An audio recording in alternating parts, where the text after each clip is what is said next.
As the deadline looms for motorists to renew their driver's license cards, those wanting to comply with the law are facing a lot of frustration. Being reported that some of the complaints range from not being able to book appointments or for the systems being offline. This is in Gauteng. At the start of April, the Transport Minister Fikile Mbalula had announced an extension to the driver's license card renewal deadline. The deadline was moved from the end of March to the 15th of April.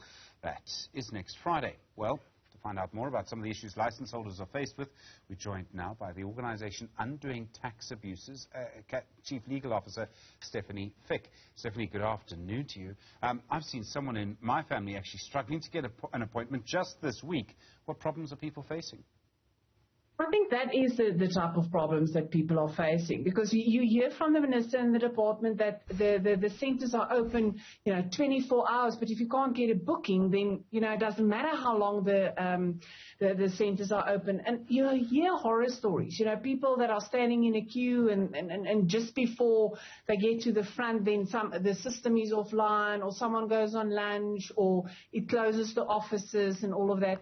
I assume that there are offices where everything goes smoothly, but there are definitely still problems. And I think inherently we haven't addressed all the problems and the reasons for why we are sitting with a backlog. And one of those are, for example, the machine that hasn't been maintained in years.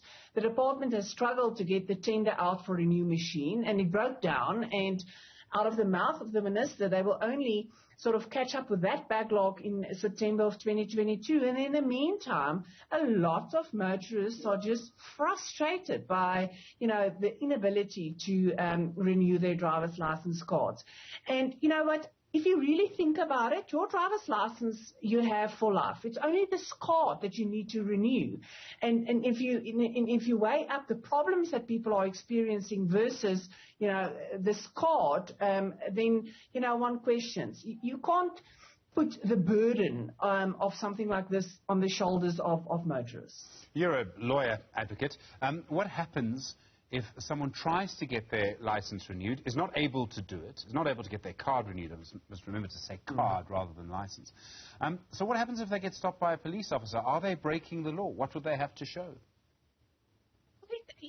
Look, if you ask me, I think that, let me start off by saying, the answer is no. I don't think that there should be law enforcement. I think any trying to enforce, for example, R2, where it is a contravention, if you read according to them, the National Road Traffic Act, that any sort of issuing of fines or whatever is going to be unlawful, because if a motorist has gone out of their way, and they can show that they've gone out of their way in order to try and renew their expired license card, that I do not think any court will do something. It is a minor infringement in the sense, although it carries a large fine in terms of R2. In the bigger scheme of things, if you think about just carnage on our roads and all the other serious offences, I really think that the department should question if they now go after motorists that all they're trying to do is to be law-abiding citizens. That's why we're saying always carry your card with you, whether it's expired or not. Keep that with you, and keep all the proof. Take screenshots. Take notes of what you are trying to do. And if you are in Gauteng and you get an R2 fine, just elect to be tried in court, and let's make representations, because we are really off the view that a prosecutor is not going to prosecute anybody for driving around with a expired card if you can show that you have really tried your best to renew it. Stephanie, we live in a cynical country. Maybe I've been too cynical, but let me put a series of facts to you and ask your comment. The Transport MEC in Gauteng, Jacob Mbolo, has said that there is corruption in driver's license centres. There's a big investigation into that as it happens. At the same time, we are aware that it is a business model for some driving schools, not all of them, driving schools, to basically book appointments. The suspicion then would be that these driving schools are making money by booking appointments, and they're doing that through, this is an allegation, a corrupt relationship.